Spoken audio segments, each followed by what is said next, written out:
સમાજ અને હું.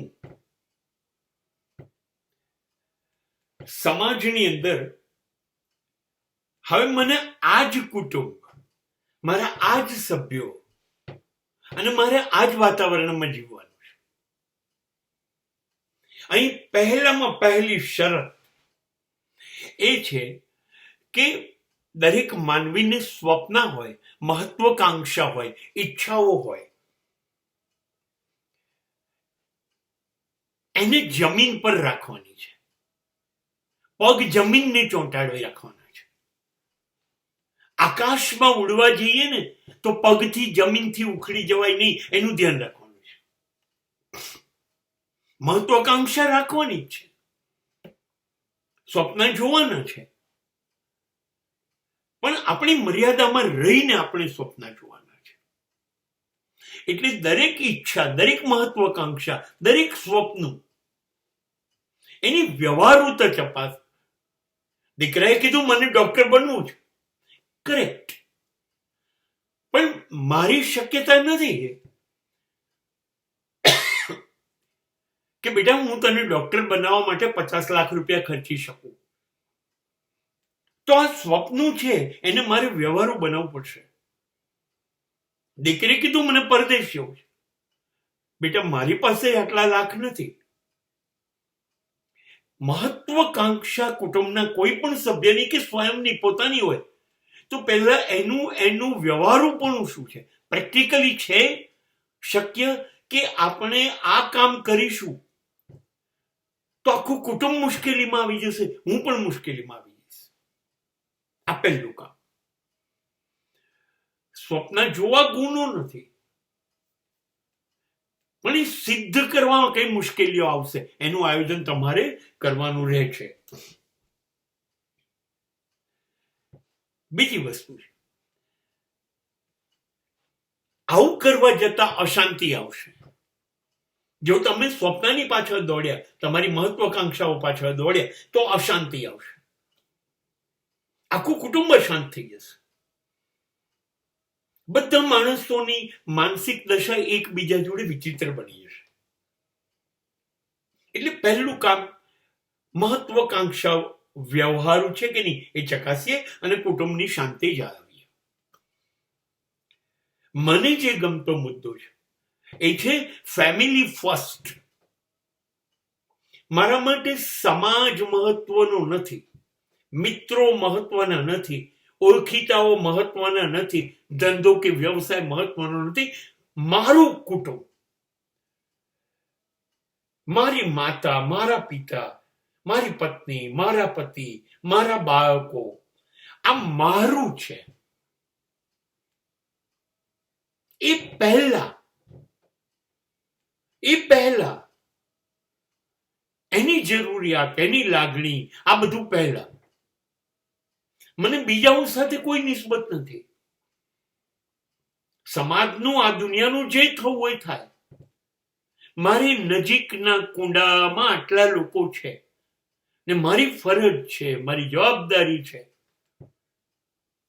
કે મારા માટે આ લોકો જ મહત્વના છે. હું બીજું કોઈ સમાધાન નહીં કરું. મારા દીકરા દીકરી, મારા પતિ, મારા પત્ની, મારા મા બાપ.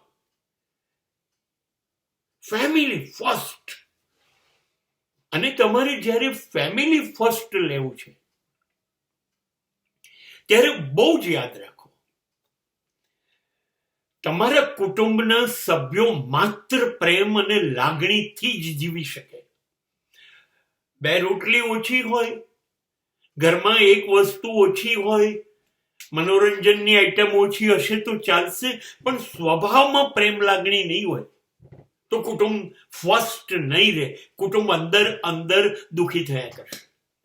અને બધું નહીં હોય પણ જો એકબીજા જોડે પ્રેમ ને લાગણીનો વ્યવહાર હશે તો કુટુંબ ગમે તેવી સ્થિતિ સામે લડી શકશે. એટલે તમારે પ્રેમ અને લાગણીથી જ કુટુંબ ચલાવવાનું છે.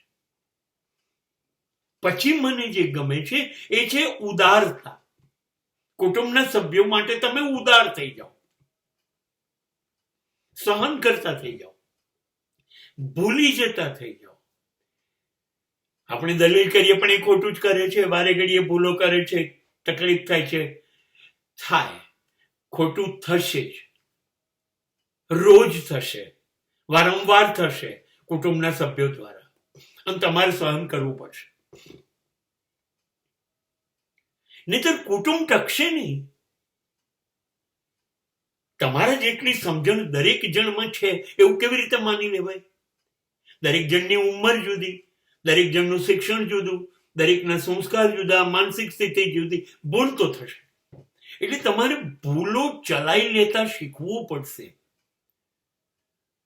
હા બેટા વાંધો નહીં, હા ભૂલ થઈ જાય, કોઈ વાંધો નહીં, ભલે અંદર ખબર છે કે ખોટું છે. અને એવું કરશો તો સંબંધ તો સચવાશે જ, પણ સાથે સાથે જેણે ભૂલ કરી છે એને પસ્તાવો થશે, અને એવું કરવા જતા એને ભૂલો સુધારવાની તક મળશે. આ સાથે સાથે કુટુંબમાં નિખાલસ રહેવું બહુ જરૂરી છે. સરળ, સહજ, નિર્દોષ, ખુલ્લા મનના. દુનિયા આખી જોડે જે છેતરપિંડી કરવી હોય કરો, બનાવટ કરવી હોય કરો, પણ અંગત માણસ છે, મા બાપ, પત્ની, બાળકો, એનાથી ના છુપાવો. એની સામે સાવ ખુલ્લા થઈ જાઓ. બીક શું રાખવાની? પોતાના જ માણસ છે તો એની પાસે આબરૂ શું? હું તો બેટા આવો છું, પણ આ મારાથી થઈ ગયું. Be clear cut with the family. ખુલ્લા થાવ અને મગજમાંથી એ વાત કાઢી કાઢો કે હું નીચો પડી ગયો, હું હારી ગયો. એ વાત કાઢી કાઢો. બહુ સારું થયું હારી ગયો, બહુ આનંદની વાત છે. તમારા પોતાના માણસો જોડે જીતાય જ નહીં, તમારા પોતાનો માણસો જોડે હાર્યા કરો. જેમ હારશો ને એમ પ્રેમ વધશે. એમાં અભિમાનનો સવાલ નથી. તમારા માણસ પાસે શું હારી જવાનું? કોઈ દીકરો કે દીકરી મા બાપ સામે શું હારી જવાનું? મા બાપ જીતે એ જ આપણી જીત છે. પતિ કે પત્ની અંદર અંદર જીતે એ જ એમની જીત છે. અને સંતાનો ખુશ થાય, મારા પપ્પા હારી ગયા, મારા મમ્મી હારી ગયા, મારું માની લીધું. આ જ વસ્તુ કુટુંબને આસમાન પર પહોંચાડશે. હું એવું નથી કહેતો બહુ મહાન થઈ જઈશું, પણ ચોક્કસ કુટુંબ માટે જે જરૂરી છે શાંતિ અને પ્રેમ, એ એસ્ટાબ્લિશ થશે અને વર્ષો સુધી ચાલશે. સો આઈ થિંક ફેમિલી ફર્સ્ટ.